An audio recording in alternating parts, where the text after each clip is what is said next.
Every year, there are over 2 million new book titles published. If you are a nonfiction author, you may not have realized that publishing your book was suddenly going to be like starting a whole new business. And you maybe thought, hey, I'll just write a book and go on Oprah. Only to find out that's not quite how it works. There is a massive path between writing the book and being on that coveted Oprah platform. Stay tuned. In this video, I am going to share a few mindsets and things to be thinking about that you should be getting ahead of as you launch your book and shortly after launching your book that will help make that Oprah stage a little bit closer. Hi, my name is Andrea. I am the founder of Legacy Creative and a brand strategist. If you are new here, welcome. We are on a mission on this channel to help leaders, authors, speakers, visionaries, and the team members who support them build profitable digital businesses that are fun, make an impact, all while keeping it simple. If that sounds like something you want to be part of, be sure to hit the little bell wherever it is and subscribe so that we notify you the next time a video goes live. I frequently have clients say something to me like, I didn't realize how much work launching my book was going to be, and I had no idea that I was starting a whole new business after I launched it. So if you can relate to that and it feels like you, I just want you to know, hey, you aren't alone. I can show you how to leapfrog some of the learning curve and make the journey just a little bit smoother. Launching your book is really just the start of the whole journey of writing the book. I know that when you get the book to launch and you've written it and edited it and had a cover and it's all ready to go and you're finally able to send it to print and launch it to the world, it feels like your work is done. However, it's kind of like having a baby. Once the baby is born, all the work really starts, because now that that book or that baby is out into the world, it requires that you raise it. So in this video, what we're going to talk about are some of the things that happen after you launch the book and ways you can grow your business, mindsets you should have, and things that you can do a little bit differently to make the journey a whole lot more fun. All right, one of the first things I wish that authors understood right as they were launching their book and shortly after is that if you can be patient and stick with your plan for the first 18 to 24 to 36 months, you will be so happy that you did, because it works if you're willing to stick with it. Launching a book is one of the best things you can do to grow your audience, your platform, your reach, your influence, to get you speaking gigs, to help you grow your existing business, to build a new business. Launching a book is one of the best things you can do. However, you need to stick with it for like the 12 to 18 to 24 to 36 month thing. I really think most people should stick with their book for at least 3 years to see the real benefits. And so frequently, I think what happens is we launch our book and then get discouraged shortly after because it isn't getting you the bump that you were hoping to get in your business, or it's not as simple as you thought it was going to be. And one thing you really want to keep in mind is be patient and give that book time to grow, give it time for people to read it and find you and come back to you, and really stick with it. I know that writing is a lot of work and it feels like accomplishment when you get it to the finish line, but remember, once you've launched that book, your audience hasn't read it yet. It's new to them. It's old to you, but it's new to your audience. So keep in mind, you want to be patient and give it as much time as possible. The next thing that you should be thinking about after you launch your book is create a realistic relationship with timeframes. Look, I'm all about manifestation and how to help things be easy and flowy and be in the surrender experiment and have life go as simple as possible. That's actually what I totally believe, and I live that way. However, there's also this realistic thing about timeframes, because just like there's the law of attraction, there's also a law of gestation, which means that certain ideas are like seeds, and once you plant them, you need to give them time to grow. So get a little bit in relationship with realistic timeframes. And when you start looking at like how long is it going to take to grow your business after you launch your book, make sure that you are really in relationship with realistic and optimistic timeframes, but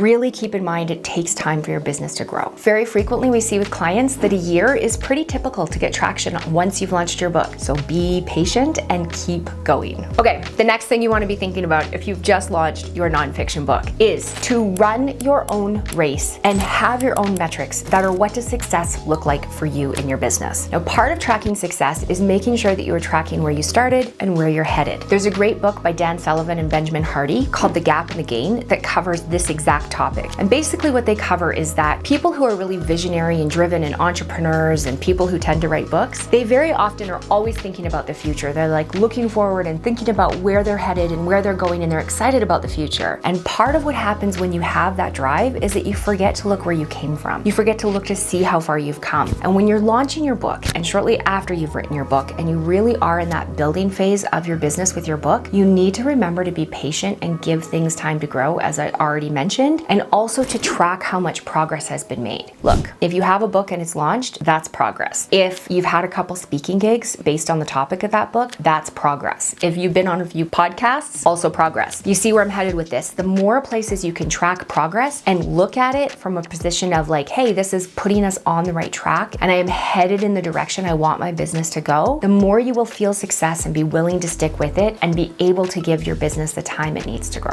Okay, the next thing I hear from my clients all the time is that they start comparing themselves to somebody like Amy Porterfield or Tony Robbins or Oprah or Apple or some other massive entity. And so they're comparing themselves to like, I want to be like this person who frankly has probably been on the journey for many, many more years or even decades than my client has. And so it doesn't really work that way. You can't really say, oh, just because I wrote a book, I want to be on a stage as big as Tony Robbins. Tony Robbins has been doing Tony Robbins for more than 40 years. He's been on TV, on stages, writing books in front of so many people for more than 40 years. Remember, you don't have to be that big to have a really successful business. Do not compare yourself to someone else's journey. Run your own race, do your own thing. You can build a massively successful business without a whole number of followers. You don't need millions and millions of followers to build a business that feeds your soul and really helps you accomplish the mission that you wanted to accomplish when you started writing your book in the first place. Stay away from comparison. It is completely the thief of joy. And on that note, I want to bring up something else that I think is really important to keep in mind. You can build a very successful business with a very small following. Stay away from the trap of vanity numbers, you know, where it's like, oh, they have 2 million followers on Instagram or they have 150,000 followers on YouTube. You know what? That doesn't mean they have a successful business behind the scenes. It doesn't mean that somebody who's written a book has a super successful business just because they have a lot of followers. I'm going to give you an example of this. It is a real life example from one of our clients that was telling us this just a couple of weeks ago. She has a sister who's an influencer on YouTube, and her sister has a couple 100,000 followers on YouTube and honestly can't monetize it. Yes, YouTube pays her some money for like ads and the YouTube monetization, but it is far from a living wage. It's not enough money for her to like live off of what she's doing on YouTube. Yet she has a couple 100,000 followers. My client, on the other hand, barely has a YouTube channel with any followers. Her Instagram following is a couple thousand people. Her list is a couple thousand people. It's not that huge. Meanwhile, this client of ours is making multiple 6 figures coaching because she has a business behind her following. So she has not as many followers. She doesn't have as much of a social presence. You know, if you were just to look her up online, she wouldn't look as like big and flashy. However, behind the scenes, her business is doing multiple 6 figures while her sister's business is barely making enough money to buy dinner once in a while. So really stay away from the trap of falling into thinking that you need a certain number of followers or some sort of vanity metrics to be running a very successful business. If I could leave you with one thing from this video, it would be please run your own race and understand that you do not need a massive following to run a very successful business based on the ideas in your book. Here's another thing I hear clients say to me all the time. Oh my goodness, it seems like everybody's a coach and everybody's written a book. Okay, let's be real. There were only 2 million books published last year, which, yeah, that's a lot of books that were published last year. And if you take the few years before that, yes, there's a lot of millions of books that are published every year. However, when you're in the frame and in the zone of publishing a book, it may seem like everyone's published a book because you're friends with other authors, you're going to events where there's other authors, you're around people that are other authors. But when you back up and you think about all the people that are in the world, 2 million books a year is hardly any. It's really not that many. And again, you don't need millions and millions of followers, like I just said, in order to build a really successful business. So keep in mind, you are still in the minority of people. If you have done the work of publishing a book, you are still in the minority. And frankly, there's a ton of coaches and leaders and speakers and trainers who have done great things with their businesses and they still haven't published a book. So if you have published a book, be patient with yourself and keep in mind that it takes time to build a business and run your own race. All right, I'm gonna sum this up with just a couple of bullet points. If there's a few things that I hear from my clients all the time, they're often saying like, oh my goodness, there's so many books published, I can't stand out. And what I wish they knew are these few simple things. Number 1, give yourself enough time to grow after you've launched your book. Number 2, do not compare yourself to others. Remember that you don't need to run someone else's race. You only need to run your own. And number 3, it doesn't really take that many people following you or being part of your email list or knowing who you are to build a wildly successful business. Just stick with it. I hope you found this helpful. If you did, get on our email list. It's in the link below. And be sure to subscribe to this channel. We really are on a mission here to help as many thought leaders, speakers, trainers, authors build successful businesses. And that means that you are going to need a team and a community of people to help you do all the work that needs to be done. So stay tuned and I will see you next week.